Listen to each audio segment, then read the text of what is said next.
Hello students, नमस्कार। Welcome to CUET Hindi medium. मेरा नाम है अवनीश त्रिपाठी। तो आज के इस सेशन में मैं एक बहुत इंपॉर्टेंट चीज शेयर करने जा रहा हूं आपसे, और वो ये कि यूपी बोर्ड 2023 का आखिरी हथियार क्या होगा जो दिलाएगा आपको जीत। यानी मुझे पता है कि एग्जामिनेशन की घड़ियां बिल्कुल नजदीक हैं और आप कहीं ना कहीं इस बात को लेकर परेशान हैं, चिंतित हैं कि आखिर में वो कौन सा तरीका अपनाया जाए जो तरीका आपकी परीक्षा में बिल्कुल आपके सक्सेस को क्या कर दे, बिल्कुल एंश्योर कर दे। तो आज के इस छोटे से सेशन में मैं आपसे वही सारे ट्रिक्स शेयर करने जा रहा हूं, और बहुत ज्यादा नहीं, सिर्फ 2 से 3 वो चीजें हैं जो आपको ध्यान रखनी है और जो आपको यूपी बोर्ड के एग्जामिनेशन में दिलाने वाला है जीत। तो कहीं मत जाइए, बने रहिए इस सेशन में और आइए डिस्कस करते हैं कि वो कौन सी चीजें हैं जो आपको फॉलो करके चलनी है। तो हम मुख्य रूप से 3 चीजों की चर्चा करेंगे, 3 इंपॉर्टेंट चीजों की चर्चा करेंगे जो आपके एग्जामिनेशन के लिए बहुत जरूरी है। तो पहला हथियार जो है आपके सामने वो है PYQs, यानी प्रीवियस ईयर क्वेश्चंस। ये बहुत बहुत बहुत इंपॉर्टेंट है स्टेट बोर्ड्स एग्जामिनेशन के लिए, तो बहुत इंपॉर्टेंट है। आपकी परीक्षाएं नजदीक हैं, अब आपको जितने पुराने पिछले सालों के सवाल मिल सकें आप उनको सॉल्व करने की कोशिश करिए, उनको अटेम्प्ट करने की कोशिश करिए। हूबहू वही सवाल रिपीट हुए हैं। जी हाँ, चाहे वो बिहार बोर्ड रहा हो, झारखंड बोर्ड रहा हो या यूपी बोर्ड रहा हो, हूबहू सवाल रिपीट होते हैं।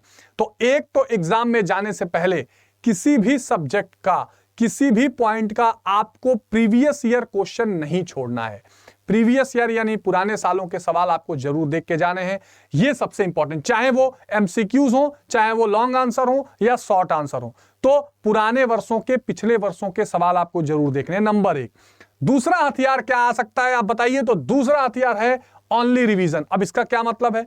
ओनली रिवीजन से मतलब यह है कि अब आपको इतने कम समय में नई चीजें कम पढ़नी है। पता लगा सर अब तो एग्जाम नजदीक आ गया और हमारे 10 टॉपिक बचे रह गए, चलिए पहले इनको खत्म करते हैं। वो 10 टॉपिक करते करते परीक्षा खत्म होने लगेगी और जो आपको याद था वो भी भूल जाएगा। तो मेरी सलाह आपको यह है, देखिए हर चीज, हर व्यक्ति, हर स्टूडेंट अपनी स्ट्रेटेजी बनाता है, मैं आपको फोर्स नहीं कर रहा हूं, लेकिन हाँ मेरे अनुसार अब आप नई चीजें जो अभी तक आपने नहीं पढ़ी हैं उस पर ज्यादा समय मत दीजिए। या तो टारगेटेड अगर है, आपको लगता है कि चलो एक दिन में 2 घंटा देके इसको खत्म ही कर दूंगा, वो ठीक है, लेकिन अब आपको उसके पीछे नहीं भागना है, उसके लिए नई किताबें नहीं ढूंढनी है, नया अतिरिक्त समय नहीं देना है। तो अब आप केवल रिवीजन करिए। जो चीजें भी आपको लगती हैं कि आपने अच्छे से पढ़ ली है उसको इतना रिवाइज करना है कि अगर वहां से सवाल आ गया तो हमें नहीं छोड़ना है। जो नहीं पढ़ा हो सकता है उसके विकल्प में सवाल आए तो आप उसको छोड़ के दूसरे सवाल तो कर ही लें। तो ऐसा ना हो कि आप नया भी पढ़ना चाह रहे हो और पुराना भी कंफ्यूजन में आ जाए, तो ये बिल्कुल नहीं करना है। अब आपको केवल रिवीजन मोड में रहना है। Revision is very very very important. और अगर आप पढ़ भी रहे हैं, मान लीजिए कुछ नई चीजें अगर आपको लग रहा है कि अभी नहीं देख लूं, तो वो केवल 10% समय उस पर दीजिए। 90% अपना समय आपको किस पर देना है? रिवीजन पर देना है। इस बात का आप ध्यान रखेंगे।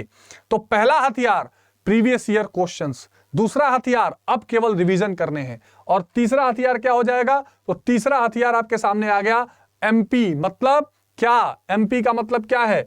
एमपी का मतलब है मॉडल पेपर। ठीक है, मॉडल पेपर या सैंपल पेपर। सैंपल पेपर, देखिए मॉडल पेपर भी रिलीज हुए हैं, बहुत सारे question bank sample paper release करते हैं। मॉडल पेपर, सैंपल पेपर कुछ हम भी कराएंगे। अब आपको वो ज्यादा करने हैं, प्रैक्टिस। मेरा कहने का मतलब है practice. Third one is practice, practice and practice. जितने सवाल आप लगा सकें, पीवाईक्यूज तो चले, पुराने सवाल आपको क्वेश्चन प्रैक्टिस करने हैं।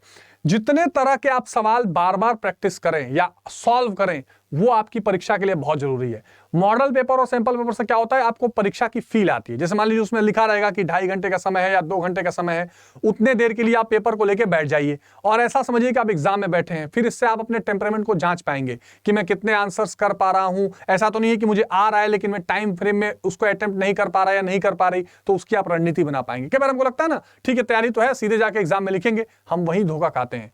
सीधे परीक्षा में बिल्कुल नहीं जाइए बिना प्रैक्टिस के। करत करत अभ्यास से जड़मति होत सुजान, सुना है ना आपने? तो ये ध्यान रखिए। तो इसलिए आपको ज्यादा से ज्यादा क्या करना है, आपको प्रैक्टिस करना है, और सैंपल पेपर और मॉडल पेपर से बेहतर कोई ऑप्शन नहीं हो सकता आपको प्रैक्टिस करने का।